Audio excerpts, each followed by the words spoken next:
up guys, Barry Gaming here again with more Idle Heroes, and today I kind of want to follow up on our guide video we did yesterday of who should be your first E5 hero. A lot of people love the feedback, and I also enjoy people, the little corrections like Penny can actually get you to death.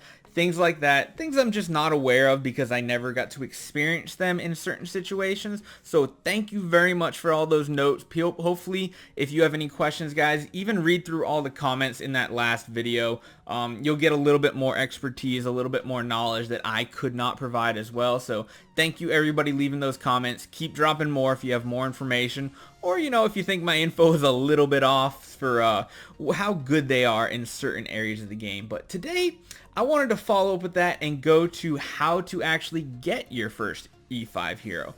I do see a lot of people making mistakes building a ton of 9-star heroes that they don't want to use as food, and yes, it might feel good to have a few stronger heroes in the early game, but ultimately you're slowing your progression down.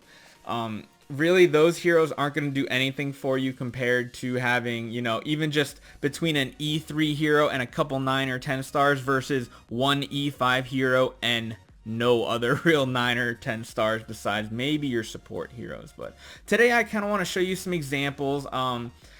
Again, this is my opinion. I want to say this is the way I do things, the way I think you should as well.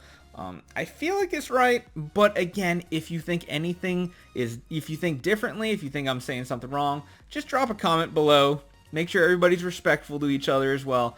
Drop a comment, give me your opinion, we can talk back and forth, but it's the best way to figure out what the exact best way is to get your first E5 hero in Idle Heroes. One thing you've seen with this, of course, most of this advice is going to go towards people who are monthly card users, maybe even light spenders. Heavy spenders, honestly, just do what you want. I mean, if you don't follow what I say exactly, you'll get there pretty quick anyway, so not a big deal. Free to play, you can kind of take this advice as well. It's just going to be much slower because of course you don't have the gem resource to actually get what you need to daily to speed it up. So I figured we'd jump on the Petrify Meme Team account to kind of go over this as well, because I mean, we're experiencing it firsthand, and there's a lot of examples in Arena that I'll point out. Hope nobody takes offense for any comments I make about their team or lineup. It's just what I would do, of course. But as you've seen with our team so far, we've been building 9 stars. We fed a 9-star Karma away to Jara. Eventually, this Karma as well, right here, will be food for E3 Jara. And honestly, I might just keep building more and more of them. The biggest mistake I see is people building heroes they want to keep. Like if I wanted to have, another Jara down the line, building like another 9-star Jara and then just having it sit there forever. It's okay of a hero, yes, but when you're considering the power level versus enabling your hero, it's not going to compare in my opinion. You should not build any 9-star heroes early game that you do not plan on foddering to your one main hero. In our case, Jara, which is not the best decisions, but hey, for the memes, we gotta do it, right? So normally you'd have a Horus, a Penny, a Cthulhu, a Valkyrie even, something like that. You'd have that one hero you're picking like we mentioned in the previous video. Don't build any other elite heroes that you plan on not foddering. The reason is you're putting all these resources and getting them to even 6-star, 7-star, 8-star, 9-star, 10-star. That's just wasted food right now. You're holding yourself back. You want to focus everything into that one hero. So if most people I see have a Horus, but they also have a 9-star Penny as well. Personally, I would not build that 9-star Penny. I would keep her copies and I would build a 9-star Bleaker, a 9-star anything else really, an Emily, whatever. Something that you can use temporarily until you get copies of your first E5 hero that you need to progress them, and then just feeding them off right away. So many times I see people say, yeah, I have an E2 Horus, I have 2 copies in the bag, but I don't have food. All I have is a 10-star Heartwatcher, a 9-star Penny, and a 9-star Cthulhu.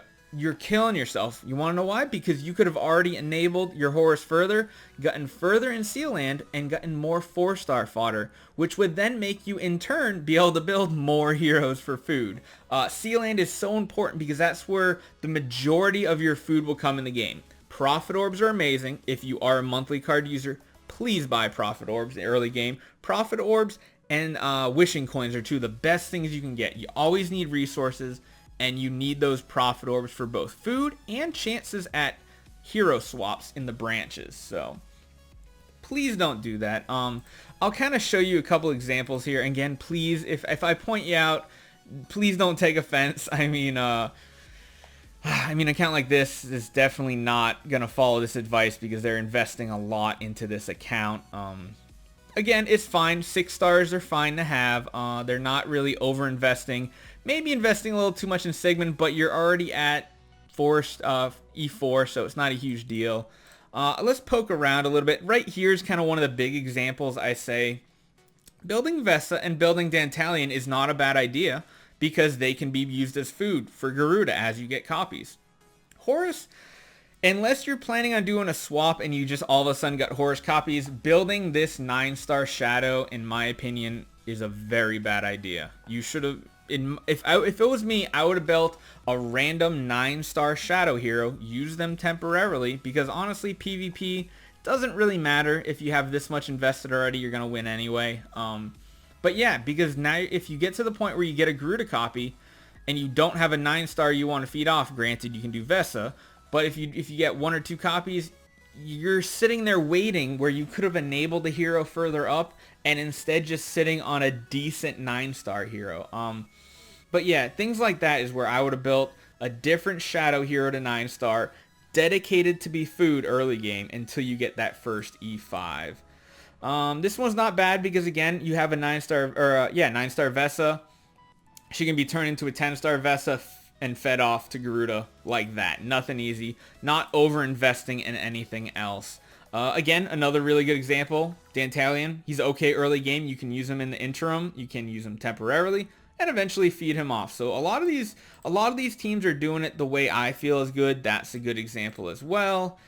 This one, I think we've already talked about this one in another video, but I wish that would have gone away. Just build another, just use the other one for food, build it up. Don't waste copies. It's going to be really hard enabling moving forward, but again, a really good example. You're going to make a 9-star Gru, feed the Gru off, works perfectly. My team, of course, same thing. Once I can build this Karma into a 10-star, it's going to be fed off, and we'll just build another one. I will say the one exception is Light and Dark.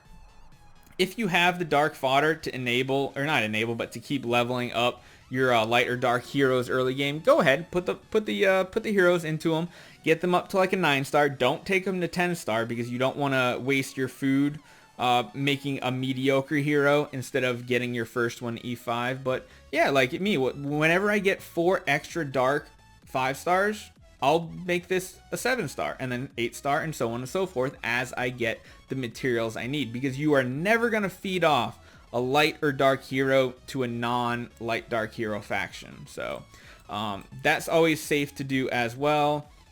Again, really good example. Just waiting on Garuda copies. The second you get 3 more, you can instantly do a 10-star. That's really good.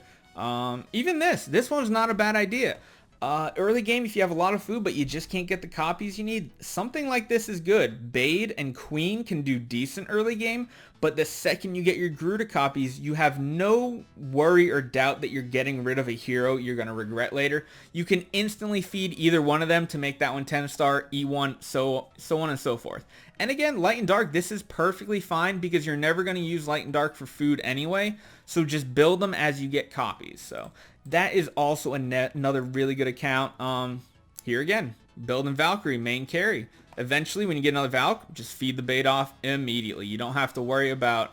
Because I just see so many questions on Reddit and people trying to rush because they did build something like this. Where, just say for example, you got Valkyrie and then you have a 9-star Horus. They're like, should I feed my 9-star Horus off to the Valkyrie to enable him? Honestly, it would speed up your progression, but it hurts losing those copies of Horus that you're never going to get back. And sometimes it's for heroes like Penny or something that you really struggle to get copies of, it hurts. And at that point, you have to just be patient, wait, and build another hero. Whereas if you learned before you really started, don't build that horse. Focus on the one hero, save your elite hero copies that you want to build for later, and then go at it. Kind of like what I'm doing. I mean, another good example is a lot of people want me to build a Kameth on this account too, since we have 3 copies. I could 9-star him, sure, but I don't want to do that right now because I want to keep him. I don't want to feed him to my main carry. So I'll just wait. I'll build more Karmas and use them as food, or other heroes, you know, in general. Even if this wasn't going to be a 1 type faction, if I had a few Valkyries in here, I'd probably still save them early game. I wouldn't build her. I'd leave her at 5-star and use her at maybe, but yeah, I mean, I know I'm probably ranting, and sorry if this is kind of getting repetitive or going on, but I really hope people in the early game can kind of watch this information, gather information before they make these mistakes. And this is a perfect server to look at because it's only 2.5, almost 3 weeks old. It's just, I want you guys to get to Seal Land as fast as possible. Build your Phoenix pet. Everybody should be building a Phoenix pet. Don't follow my example. Phoenix pet number 1. Even if you want your account to be a PvP account, the easiest way to build PvP heroes, have Seal Land 20 done. Your income for 4 stars goes through the roof, and as you've seen on my main account, I think I have like 10 9-stars at this point just sitting, because I can build a 9-star every single week because of Seal Land 20, doing the smashes, and doing the event raid. Of course, beyond Seal Land, Event Raid will be another location you get a lot of 4-star shards, but it takes a while to get there. Probably once you hit level 100, level 115, it might be worthwhile for you to start buying the extra battles. Again, the more 4 stars you can get, the better. If you can afford it, gold-wise, buy this 4-star every single day. Seal Land, the one nice thing with Seal Land is if you're building Horus, he's in Seal Land in the Night 15 chest, which is good. But if you get really unlucky, you can't go far, you can always consider grabbing the 4-star shards. I don't think it's a great investment, but it's an okay investment. The other thing, if you are a monthly card subscriber, you can always come into the senior merchant, and now that the price dropped for 5-star shards, you can buy them for 1,000 gems. That's not a horrible investment when you don't have other ways of getting 4-star shards early game. Overall, it's better to buy high Seal Land smashes for your 4-star fodder to turn into 5 stars, but early game, I feel like it is valid. I'm going to do it on this account. You guys can watch me do it, see if it's going to be worthwhile. But just off the top of my head, I feel like it's going to be a good idea. And as you see, even though we don't really plan on building these elite heroes, I'm just saving them in the bag. I'm not wasting my time building a Sigmund right now. I'm not building a Nakia or anything like that. Just save the elite hero copies, build fodder heroes like Karma, and the second you get your Jara copy, you can just feed it off, progress further in Seal Land, do better in just about any aspect of the game than you would with that 9-star hero. So I kind of hope I didn't rant or ramble on too much in this one. I hope this was constructive. I hope you got something out of it, especially if you're early game. And I think I'm going to continue this series and kind of do what to do after you get your first E5 hero, and just keep going, keep building off of that. Eventually we'll hit most people at what part they are in the game, so definitely keep watching for that. Overall, the kind of guide opinion videos are probably going to be mostly on the weekend, so probably it for this weekend. Next weekend we'll start that project of continuing what to do for E5 heroes. I hope this is informative. I hope you guys are enjoying this. Let me know if you're not for some reason, or if I can tweak anything up, change anything to make it more informative or enjoyable, and I'll see you guys in the next one.